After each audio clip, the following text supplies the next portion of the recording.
Chairperson of our Federal Council, who joined us in the negotiations today, and Solly Msimanga, our Provincial Leader. So I'll hand over to Helen, who will just go through the statement with you in terms of what the outcome of the negotiations were today.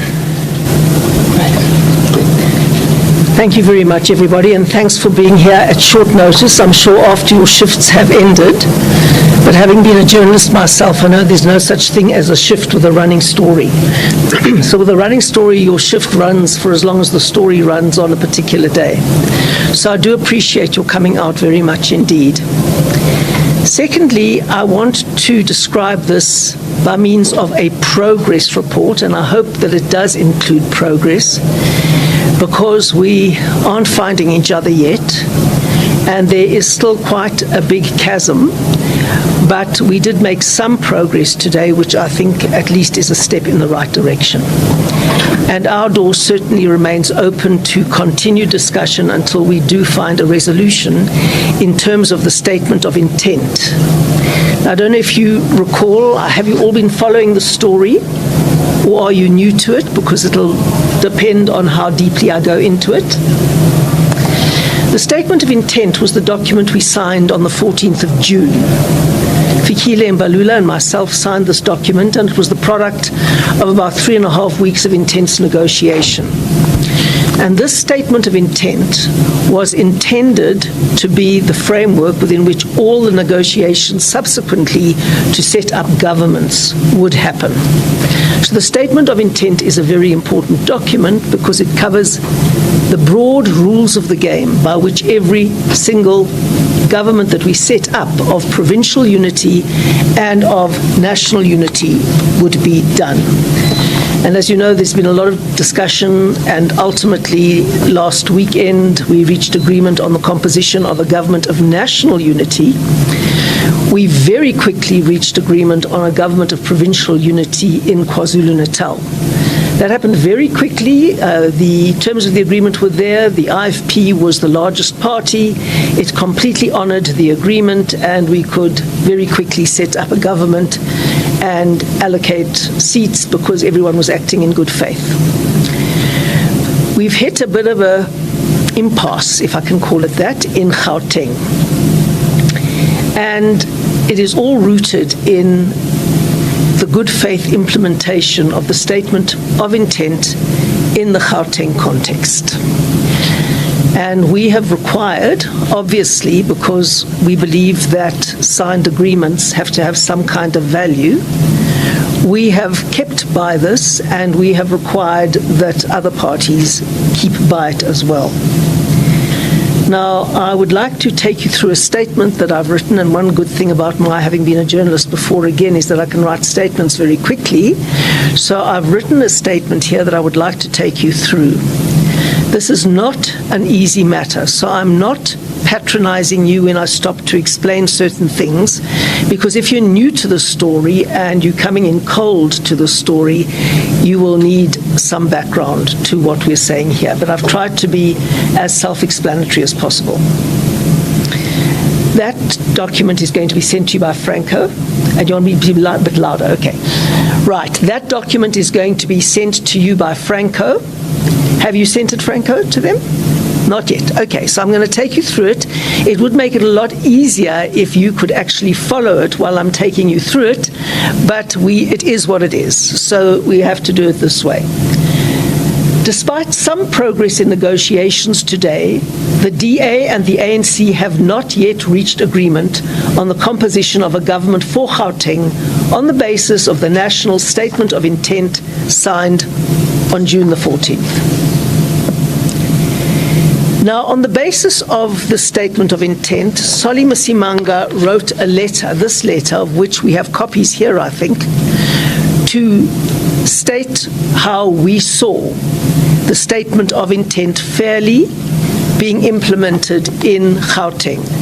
As I say, it was very easily and fairly implemented in KwaZulu-Natal, and this was Solly's letter on the 22nd of June explaining how we saw and understood the translation of the Statement of Intent into a government of provincial unity in Gauteng. So setting out the DA's approach to constituting a government of provincial unity, the DA provincial leader, Solly Msimanga, on my left, proposed an approach to implementing the statement of intent in the Gauteng context. He wrote the letter on the 22nd of June, 2024. He has received an acknowledgement of receipt by Mr. Ngisa, who he wrote it to, and Mr. Ngisa is the Gauteng Provincial Secretary of the ANC. But he has not received any kind of full reply. Now, Solly's letter refers to the crucial clauses in the statement of intent. And if there are two clauses you need to look at, my voice is going to give in because I've been very sick. Won't you just come a bit forward if you want to keep the sound going?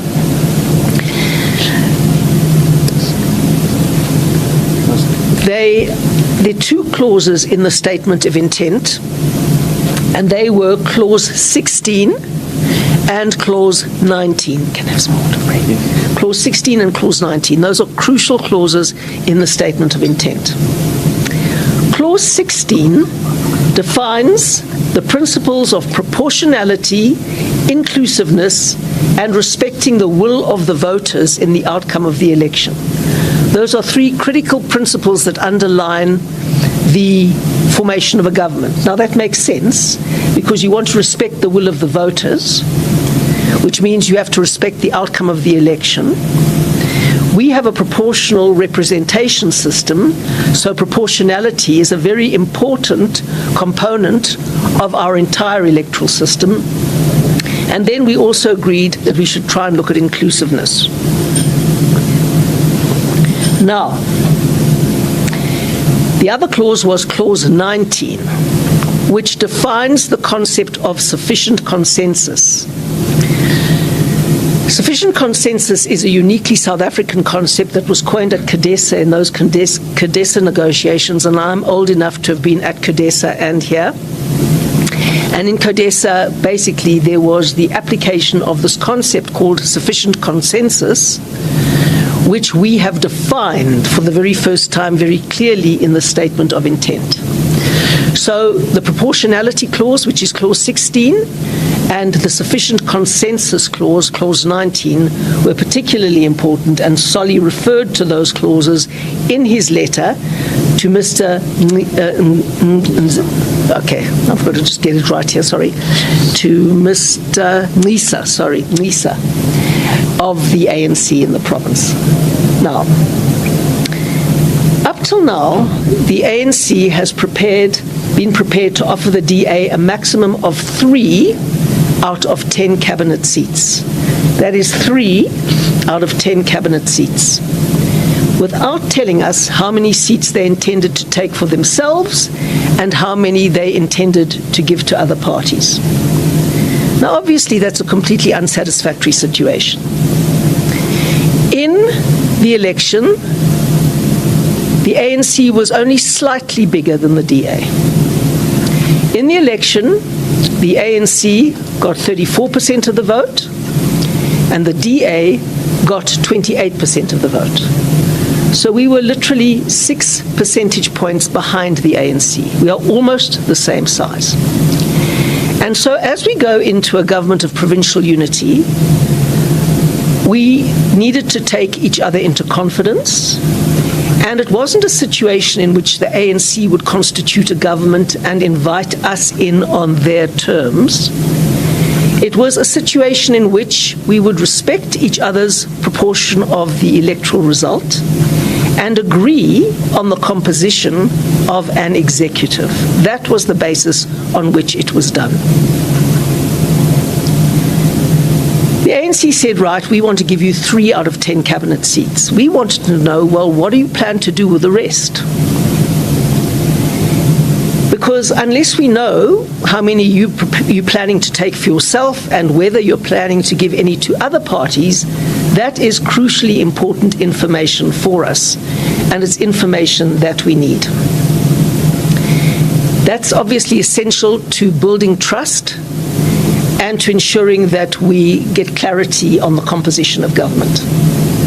Now, today in the discussions, it was very useful because the ANC conceded that they had intended to allocate 3 cabinet seats to the DA and keep 7 plus the Premier, that is 8, for themselves.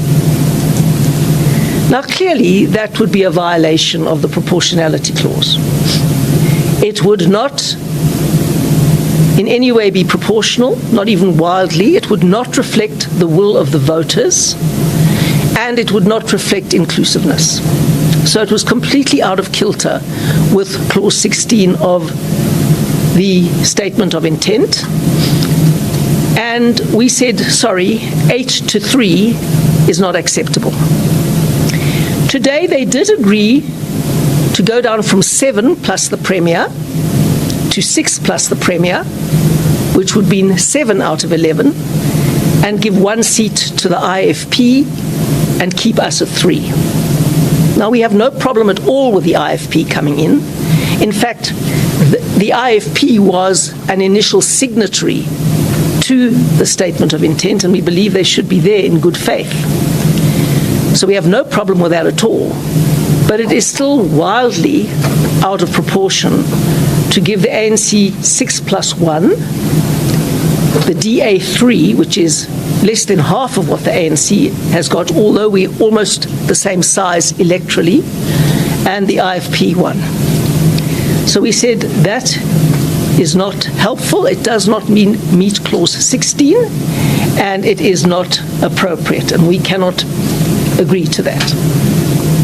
So the ANC offered to reduce the 7 to 6, retain the DA at 3, and give the IFP or the PA, they said, 1. We welcome the IFP's possible inclusion, but point out that this is still far short of the requirements of Clause 16 of the National Statement of Intent. We, as the DA, are prepared to enter the government of provincial unity in Gauteng on the basis of a power-sharing partnership to reflect the will of the voters in Gauteng. But we are not prepared to be co-opted by the ANC on their terms alone, acting as if the ANC still has an overall majority in Gauteng, which it does not. We cannot agree to be taken hostage in a government of provincial unity in which only one party dictates the terms. As far as committee chairs in the Gauteng legislature are concerned, the proposal was that the DA would take 6 out of a total of 17.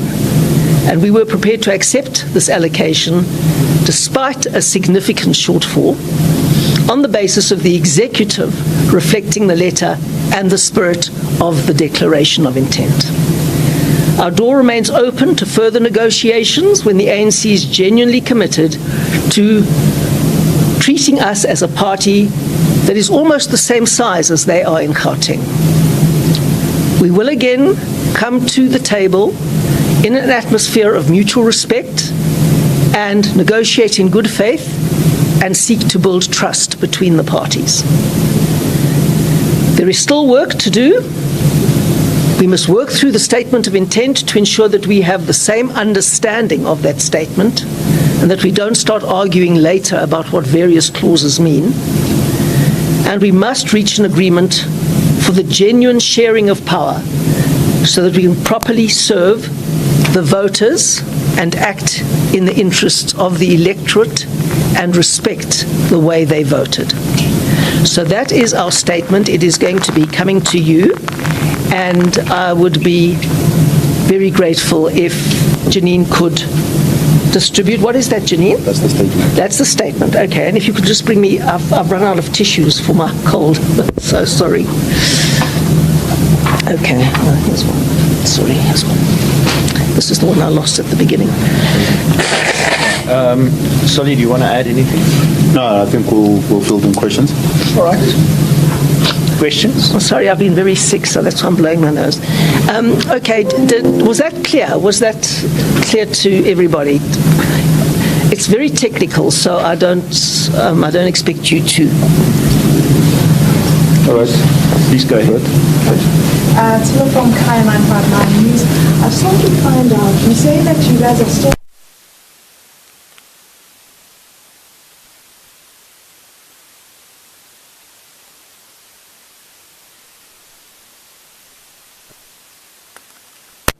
the government hasn't ground to a standstill, we have to reach an agreement. In most countries with coalitions, they take a very long time to negotiate a government.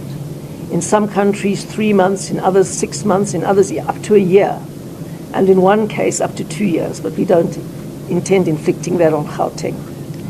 So I will clear my diary and do whatever it takes to get back into a room where people are prepared to negotiate in good faith and reflect the will of the voters and the agreement that we signed on the 14th of June. So that means we have to get a fair share of government, and we have to ensure that we are not treated as an add-on, but as a respected partner that the voters voted for in significant numbers. Heidi? Heidi Jaffa from ANC. Oh, that's Heidi. I just wanted to ask if this at all affects anything on a national level, seeing as though you haven't agreed on a provincial level. And then secondly, you keep mentioning that you are willing to get back into a room with the ANC to further negotiate. Did you get a sense that they are willing to further negotiate? And what would you do if the ANC forms a government in Gauteng with the other two political parties that they could form a government with? Look, we remain open to engaging with the ANC. Whether there was a sense that this is the end of the road, certainly from our end, we don't take it that is the case. But if it is the end of the road on their side, then it will be the end of the road.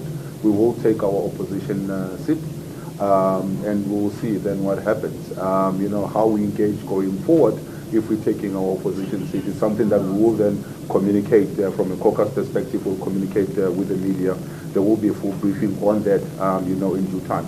We are now giving everybody an update of where we are, and if the ANC sees the discussion to where we are as the end of the road, then obviously they will make that announcement, and they will then continue with government. And whether they're forming it with any other political party, we're still not clear what is the situation. We're only reporting on what has been said in relation to the conversations we were having with them.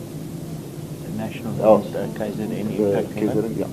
So the conversation from a national perspective, is still intact. Or the pact, if you like, or the agreement remains, as is.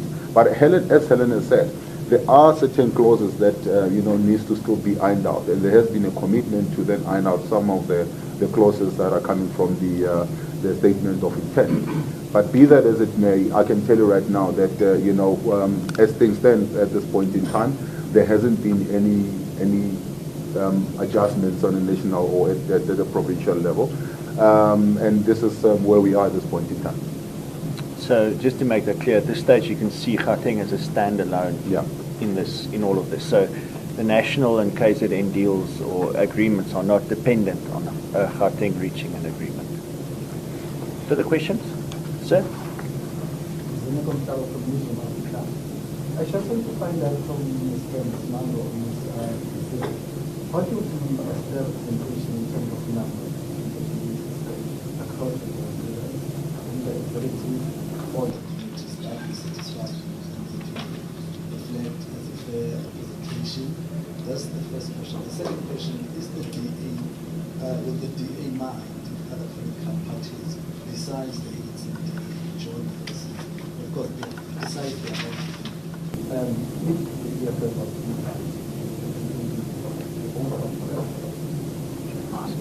Okay. All right. So let me make it very, very clear that when we wrote to the ANC, initially we said the DA is prepared to even go up to 3 positions, but with the spirit of allowing other political parties to come in. So it shouldn't be the DA gets this 3, the ANC gets the lot, and then everybody else gets to be kept on the side. We were saying let's deal with the proportionality. But given the fact that we were of the mind that you want to have inclusivity, we were prepared to then go. In fact, we said we'll go as low as 3, as long as on the other side, the ANC is also now willing to accommodate other parties. So you don't then say, I'm taking this as my own, and that's where it ends. And if there is anybody else to be accommodated, they will come from this, little share that is remaining. I think that goes against the spirit that Helen was talking to. So this is where we were. And we're still prepared to then engage with any other political party, as long as that political party, doesn't go against the constitution or the rule of law, or wanting to work in terms of advancing, the service delivery in terms of stopping corruption and ensuring that Gauteng in this instance works the way that it's supposed to work. So we're not closing any door to any political party, and certainly the DA just is asking to be consulted, as a partner, or potential partner in this case, to then say, if you are going to be introducing other political parties and you want them to be in cabinet, obviously then we need to then talking about the mechanisms of bringing that in. We also spoke about the possibility, because nobody has won elections. How do you then make decisions? And this is what we were trying to put on the table, to then say, what is the mechanism of decision making? And how do we then not become rubber stamping, body within the cabinet, to make sure that there is robust engagement, and when there is disagreement, there's mechanisms put in place to how you deal with those disagreements. That's what we've been putting on the table. But, at this point, it's just been about the numbers and the position, to then say, you get 3, we get 7, and, we'll see whether we're introducing one, and if we're introducing one, it will be this one or that one.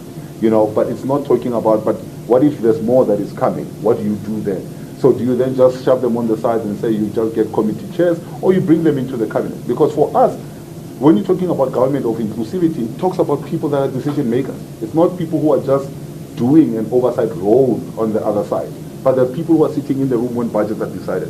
People who are sitting in the room talking about how departments are supposed to be performing. That's for us, when you start to talk about building an inclusive government. But unfortunately, that hasn't been the case, in the talks that we've had so far. Helen? Yes, thanks, Solly. If you look at the maths and you add the DA's 22 seats, 28% of the vote, to the ANC's 28 seats in Gauteng, which is 34% of the vote, you will see how close we are, and we could easily form a government just between us. And that would, if we worked out proportionately out of 10 cabinet seats, keeping the Premier on the side, it would mean that we would get 4.7, and the ANC would get the rest. Obviously, that includes the Premier. Now, we have not demanded 4.7 rounded up to 5. We've said we're quite happy to have 4. That would be a nice ceiling for us, and we're completely happy to have 4 out of 10, even though the ANC would have what we believe would be 5, because we always believed that the IFP would be included in good faith, because they helped us get a government of provincial unity in KwaZulu-Natal. And we're not fair weather friends in the DA. If they've done us a good service by sticking to the agreement in KwaZulu-Natal, we need to do the same in Gauteng. That's how we see it. So we believe that they should be there. So what we were proposing was 5 for the ANC, 4 for us, and 1 for the IFP, in relation to the proportionality clause, the inclusivity clause, and reflecting the will of the voters clause. That would have been fair. Not quibbling over numbers, but saying there's some principles that underlie the numbers that have to be respected. Right. The ANC said, no, we'll give you 3, but we're going to bring in other parties. We said, what other parties? Please tell us. That is in good faith. If you're establishing a government of provincial unity, we need to know, because we have some red lines. We actually do. And they wouldn't tell us, and today they said, no, well, actually the plan was to give you 3 and to take 7. So we could see that they'd been in bad faith, which was a huge problem for us. And then they said, okay, we can give now 1 to the IFP, but then you have to still keep 3, and we take 6. It doesn't work that way. There's got to be fairness. And it is very hard for the ANC to come to terms with losing power. I understand that. But they got 34%. They didn't get 50% plus 1. And that means that they can't dictate the terms. Yes, they are still the biggest party in the government of national unity, but we're not far behind them, and this has to be a power-sharing arrangement. This has to be an arrangement in which we respect each other. Now, Solly wrote on the 22nd of July to the ANC secretary in Gauteng and said, this is how we should do it. We should start with all of the positions. If you're looking at Speaker and Deputy, that makes it 13. Speaker and Deputy and Premier and 10 Cabinet Ministers. That makes it 13.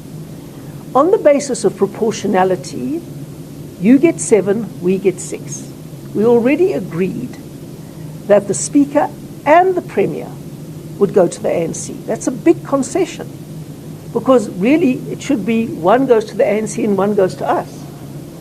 So we made a big concession to take it to the ANC and say, right, you can have the Premier and the Speaker, and we took the Deputy Speaker. Okay, so from those 13, the ANC's got 2, and we've got 1. And now we get to the Cabinet, and they're 10. We said, all right, let's take proportionately. Plus the Premier, you take 6, which is 5 Cabinet seats, plus the Premier, because he is part of the Cabinet, and we take 5. And then what we do is, we each give up 1 to accommodate another party. So we want to bring in the IFP. The ANC gives us the first seat because it was proportional. Then we want to bring in another party. We give up 1 seat until it's inclusive.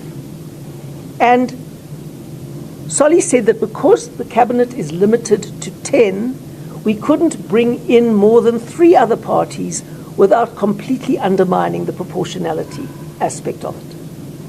That was the fair proposal. The ANC never intended, in fact, as we found out today, to bring in any other smaller parties. They were using that as a smokescreen to hide from us the fact that they wanted 7 and they wanted to give us 3. Now, really, we cannot have the wool pulled over our eyes in that way. And that is, for us, extreme bad faith and would actually justify us closing the door. But we know that 28% of Gauteng voters voted for us, and they expect us to make a very big effort to have a proportional share in government to serve all the people of Gauteng and to represent the will of the voters, which we will do. But it's got to be done on a fair and respectful basis, reflecting the agreement that we signed. We signed an agreement. We take it seriously. It is a commitment. It's like a contract, and it has to be respected. And we have to, where there is confusion about the clauses, as for example, there seems to be about the clause on sufficient consensus, because the person from the ANC who explained it did not explain it in terms of the clause that exists there. So we are entirely happy to enter into good faith negotiations, but not to have the wool pulled over our eyes. No, look, we are prepared to go into any government of provincial unity or national unity with parties that respect and defend the Constitution, and the EFF is not one of those.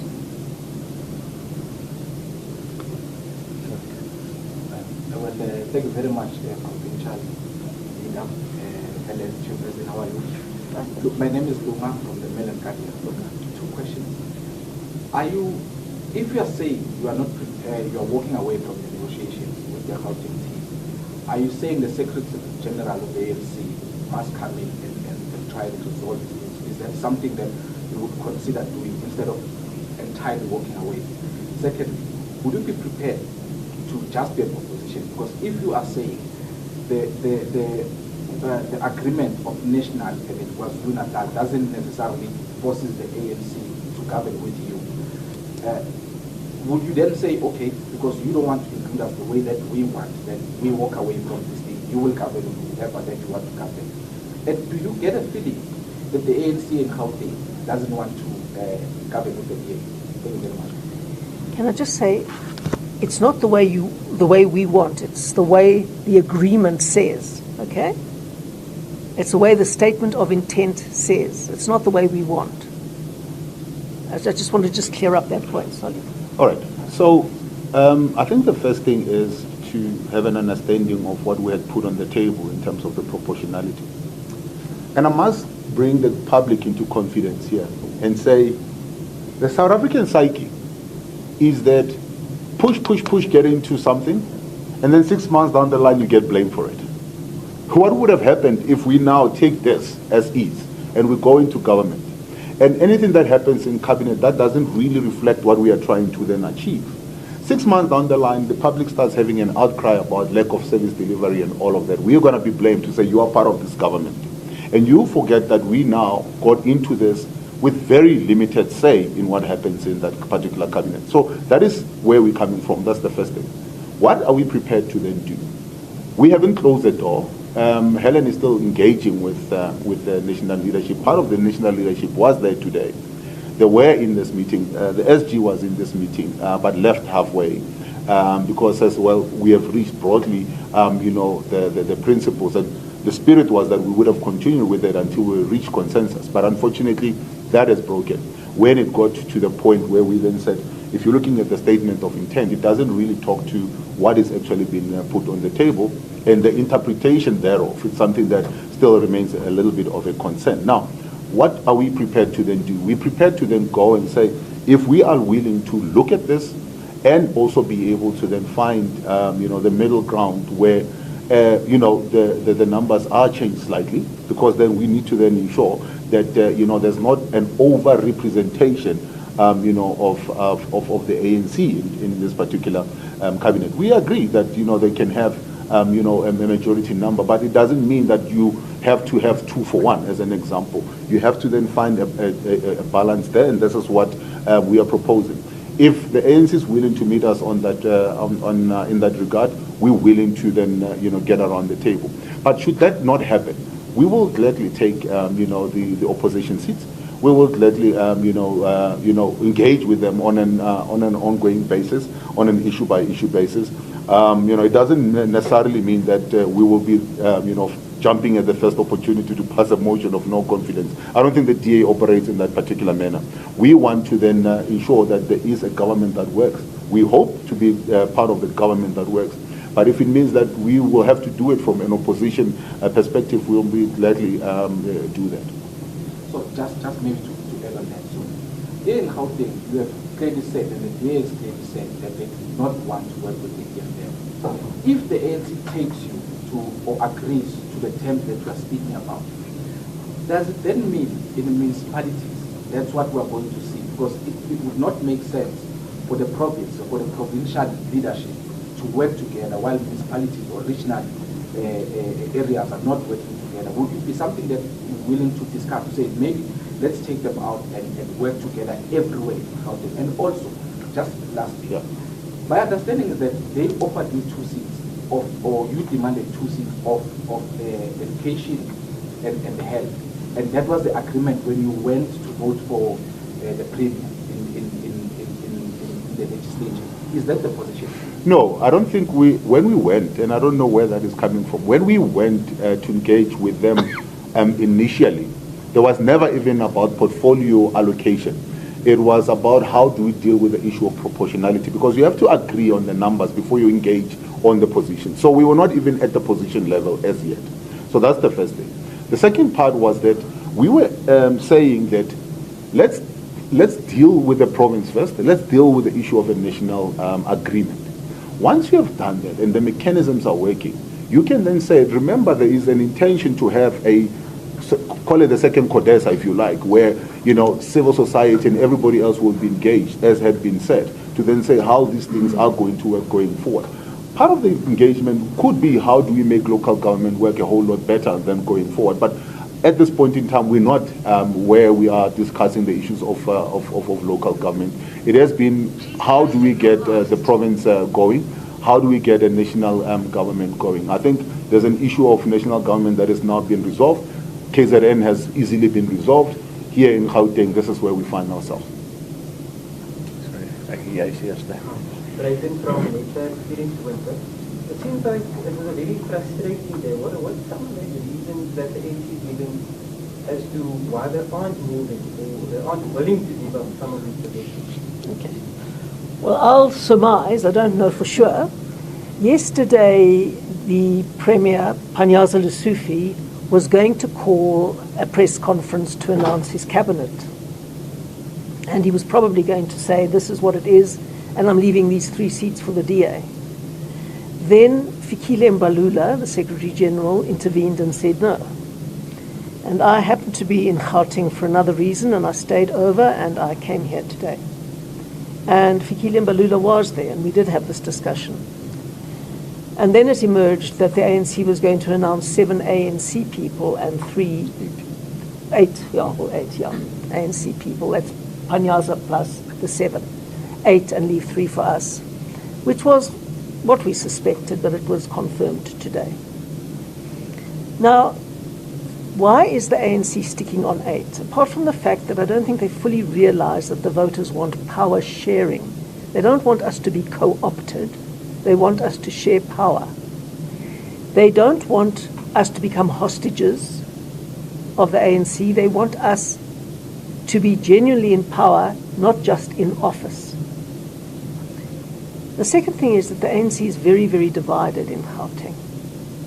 And they need to put together an executive that takes account of all the various factions and put them together. That is my surmise.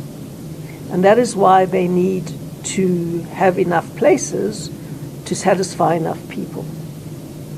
We're having a similar challenge currently in Parliament, and I'm not here to talk about Parliament, but we also need a fair allocation of various house chairs and other things in terms of the statement of intent.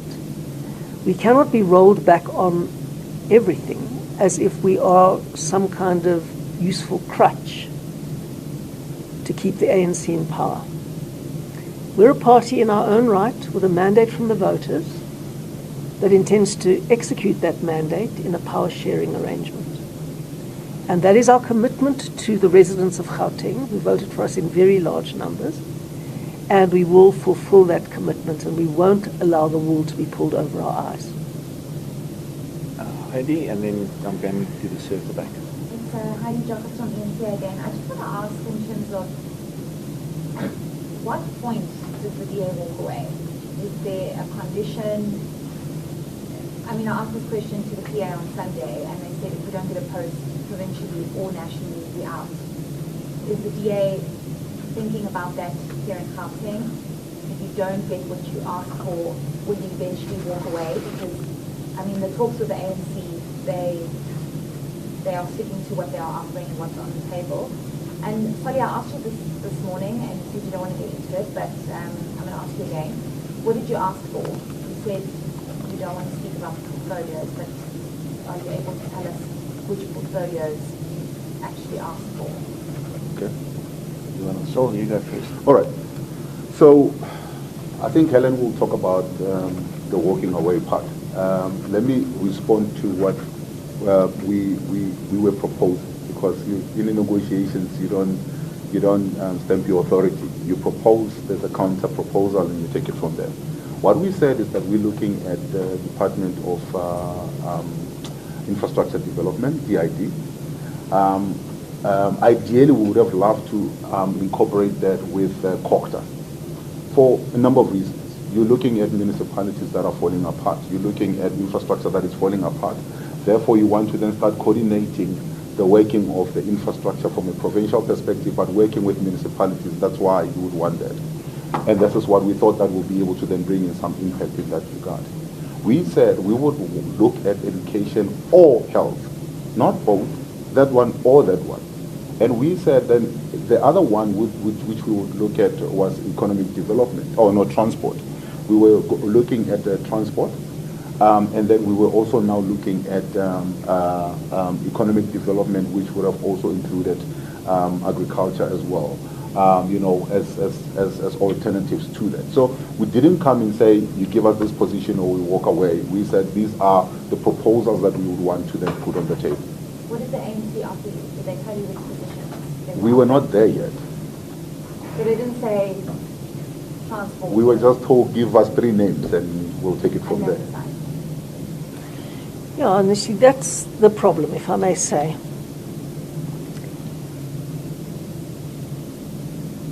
Heidi, you've used terms like, what did you want and what did they offer? And that displays the imbalance in those discussions, because we're working in terms of this agreement. And this states very carefully and clearly what is our right. It's not that we come as supplicants with a begging bowl. We are trying to implement an agreement signed by ourselves and by the ANC. And we take it seriously. We genuinely do. Because you can't establish governments in good faith unless these agreements are taken seriously. It's like having an anti-nuptial contract and everybody just ignores it afterwards. You can't do that. I've been in many governments before. I've taken over many governments from the ANC, actually. And I now run the DA's governance unit, which manages a lot of coalitions across the country. And if these documents aren't worth the paper they are written on, then the government that emerges from it is on rocky ground and has no foundation. So we expect the agreement to be implemented, which I think is absolutely rational and fair. And not only is it rational and fair, it is a prerequisite for the government to work.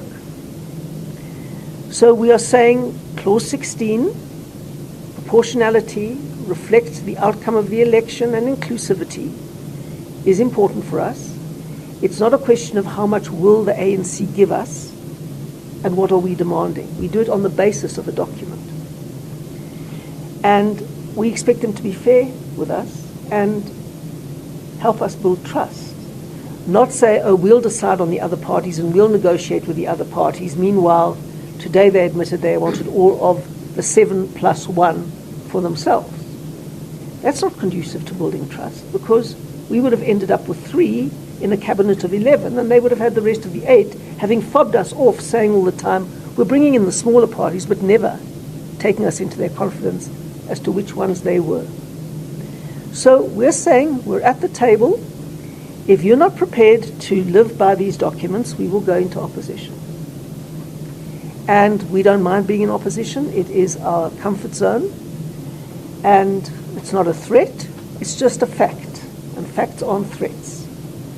No threats here, just a fact that we will go into opposition if the agreements that we signed are not honored, which is a totally rational position to take. And we know that the next election is 2 years away from now, which is round the corner, and we'll see what happens there. I just want to make one thing clear. We did not walk away. There were an offer from the ANC. We made a counter offer. They were unwilling to accept our counter offer, and that ended the negotiations there. So I'm coming to you, and then I'm coming to the gent over here. Thank you. Shannon Merricks from Kasi Broadcasting Africa. We put the same question to the ANC about the document. As you call it a prenup, we called it a love letter. It's like a Labola negotiation. You agree, those are the terms, those are the clauses, those are the paragraphs, and we didn't get any answers last night on the same point. Now that you're sitting where you are sitting, in your love letter, you say Gauteng, KwaZulu-Natal, national is one package. What do you do if Gauteng collapses? Because it's about to collapse. It's 9/11. It's going to collapse. Let me say that we agreed that we wouldn't conclude the Gauteng negotiations until we'd concluded the national negotiations, but they stand separately. So we aren't, and I'll be quite honest, I mean, we could threaten to bring KwaZulu-Natal down if they don't agree to the document's terms in Gauteng, but we're not going to do that. We're not irresponsible people. We don't want to hand KwaZulu-Natal to MK and the EFF. It would be a total disaster for that province. So we're not about to do that. There are other levers that we're going to use. Obviously there are. But we're not going to say the people of KwaZulu-Natal can be thrown to the dogs. Not at all. And we are also going to say that unless we have a respectful settlement in Gauteng, we're not going to sit and do negotiations around the reconstitution of all the metros like Ekurhuleni and like Johannesburg and like Mogale City. because we have to build a basis of trust with the ANC, and they must tell us the truth, because we have to be partners in a government of provincial unity. It is not a situation in which they tell us what to do and we meekly accept it. Sir? I'm speaking from the SEC. I would like to know, because you've managed to reach an agreement with the other provinces. So in Gauteng, will the ANC and the DA only disagree about the proportionality or that's all? I think the disagreement here is where you started, because that's the base. So you're not at the space where you're talking portfolios and positions. It's at what is proportional representation. So I think that's where we got stuck. In KZN, by the way, the ANC proposed that they use proportionality. The IFP was a little bit uncomfortable with it. We persuaded the IFP to go with it. And this is why it was then dealt with so speedily that they're able to then find each other and they're able to then form government. The same principle was actually even reached at the national level. This is why you ended up having this. So for us, then it becomes a stumbling block, if you like. If what has been done in KZN and proposed by the ANC, what is done at a national level proposed by the ANC, becomes stuck when it comes to Gauteng. And this is why we're not able to then get to the next step, because we're still stuck on the first step, and that is how do we then deal with the issue of proportionality. Perhaps in KZN it was the easiest thing because they felt they didn't have the big number, so they needed to push as much as they possibly can to get to the satisfactory MEC number that they would want to then get to. Be that as it may, it's okay, but it was the principle that we agreed to. At a national level, it was the principle that we agreed to. Here, it becomes a problem where we are told proportionality, doesn't mean much. But how do I go and say to the voters that have given us 28% that you have to settle for 2 positions in the cabinet, while the second biggest party is only bringing in 34%, while there's only a 6% difference between us. But if you're looking at the allocation of seats, then there's a vast difference in that. Then we will be sitting in a corner where all that we'll be doing is to rubber stamp what the ANC is actually then saying to us. And unfortunately, as a Democratic Alliance, we're really not prepared to do that. We made a promise to the people of Gauteng that we will bring some kind of difference and to rescue and to make sure that government works for them.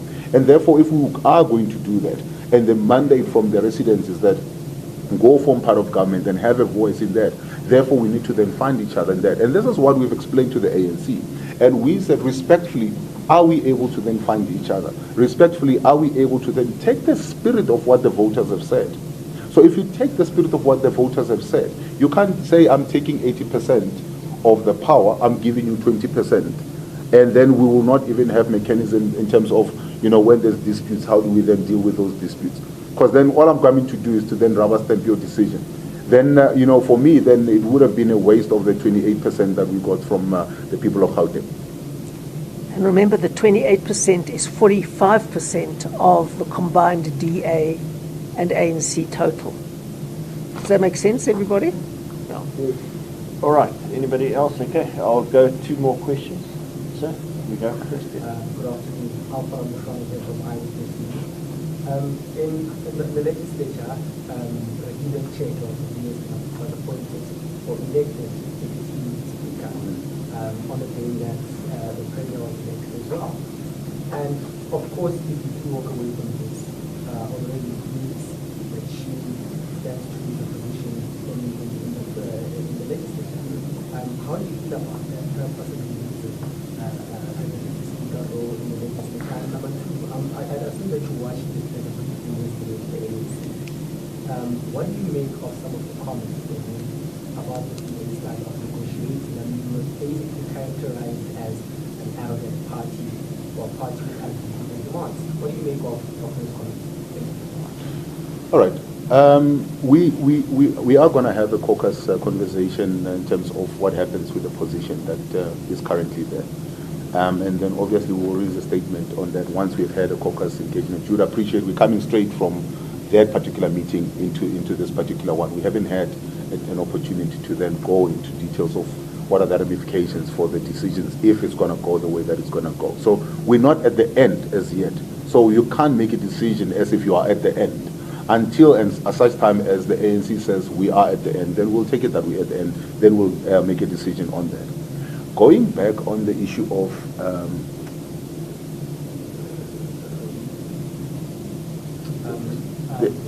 yes, being characterized. Look, if there's one thing that we'll never do is to stoop to low levels of name calling.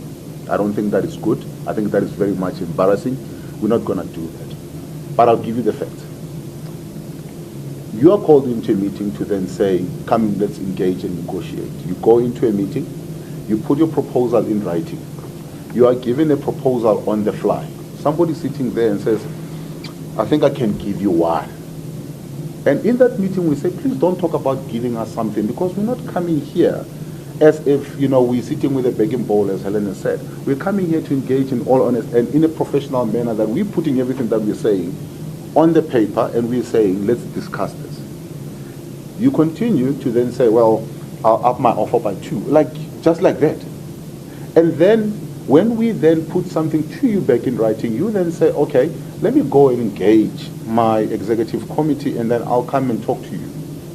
We agreed that, okay, this is what is going to happen. A proposal that has been put on the table is going to be, discussed. And there will be a follow-up meeting by 4 o'clock in the afternoon. That is yesterday, by the way. By yesterday, 4 o'clock, nothing came to. We never got a call. We never got a love letter, as the gentleman is calling them. And by 5:30, do we get a media statement that's saying there's going to be an announcement at 7 o'clock?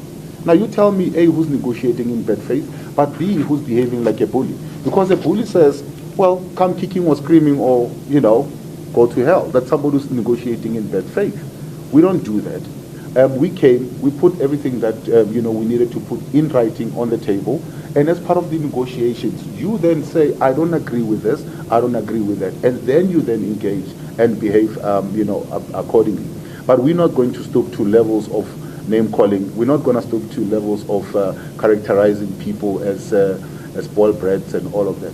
We are serious about running government, and I think it will also reflect in how we behave ourselves here and how we engage in the conversations as well. If somebody wants to then behave in a manner that represent what happens somewhere else, not in a serious setup, then it is for them to then answer, not for us.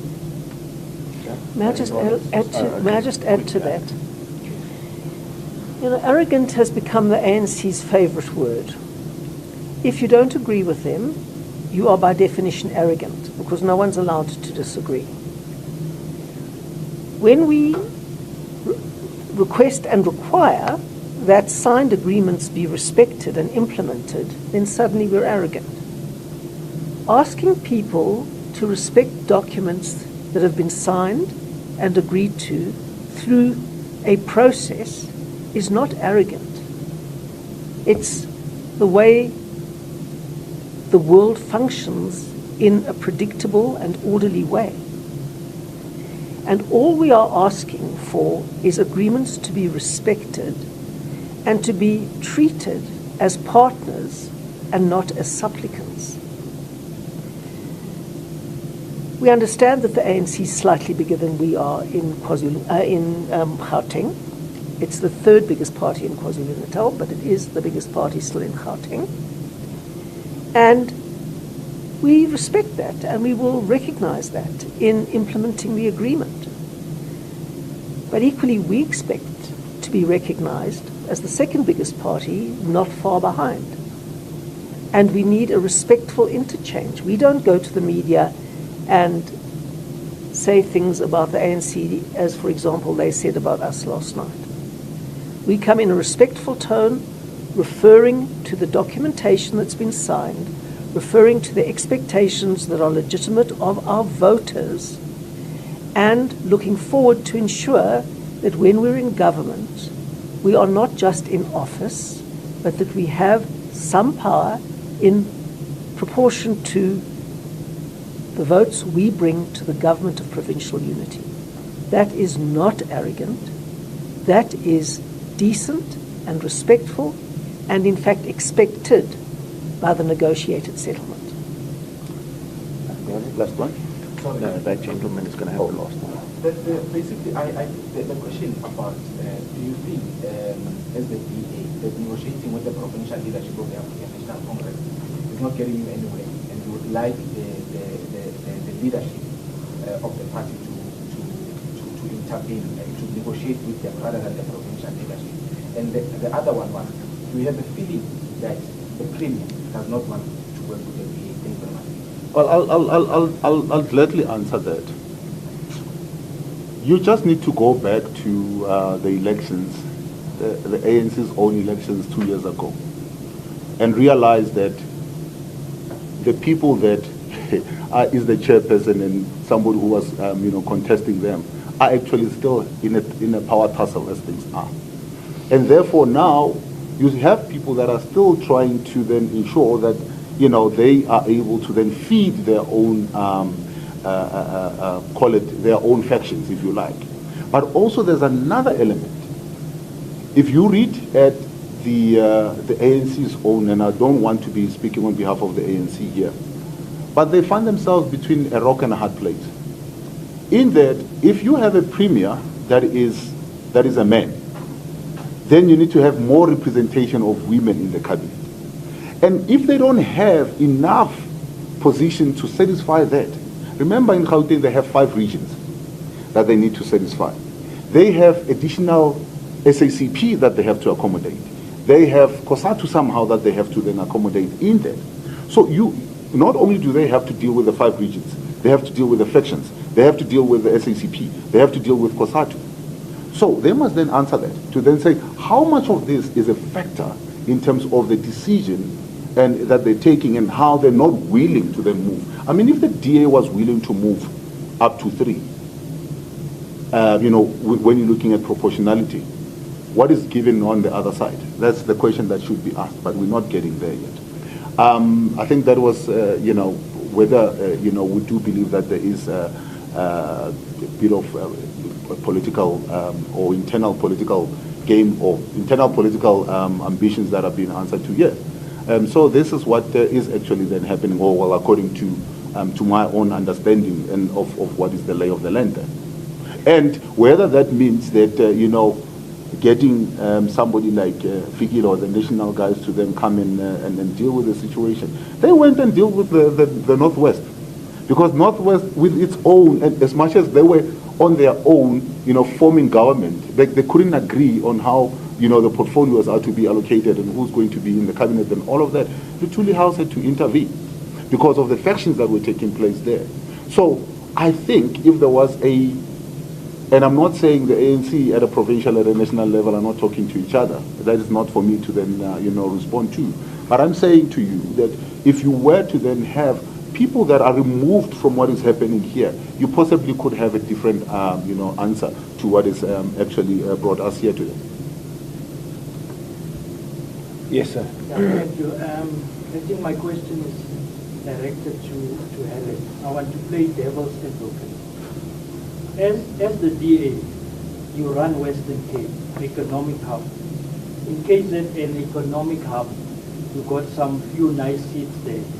In Gauteng, 3 seats will put DA into the top 3 economic hubs in South Africa. So 2030, as the FedEx, you'll be happy, you'll smile. So that's the one side of the coin. The other side is for the ANC now. They've lost their 39%. So if they can keep Gauteng by hook or crook, I'm playing devil's advocate, they maintain one economic hub, which is basically Gauteng. So don't you think for them, even on the metros, because they already have agreement with other parties, for them, this is not about Lesotho. This is about the ANC as an entirety. To blame one person in a structure is neither here nor there. But don't you think they have much to lose to give you those 3 seats MECs, irrespective whether it's sanitation, whether it's whatever. But then you're in charge of 3 economic hubs in the country. Okay, thank you for that. Lesotho isn't a problem. You know, we're not blaming anybody. We're not blaming anybody. And let me just clarify one thing. This is not about carving up South Africa and saying one for you and one for you. This is about saying, what did the election result tell us? This is about the choice of the voters. If the voters don't vote for the ANC, we can't say, oh, well, we feel sorry for you, let's give you one economic hub. Because democracy works in that the voters choose. And if the voters don't give you 50% plus one, the voters are telling you that you've got to make a plan with other parties. And especially when 2 parties are almost exactly the same size, as they are very closely in Gauteng, then it's not for us to say, well, it's fair to give the ANC one economic hub. No, the only thing that is fair in a democracy is to reflect the will of the voters. We've got an overall majority in Gauteng, in Western Cape, because the voters said that.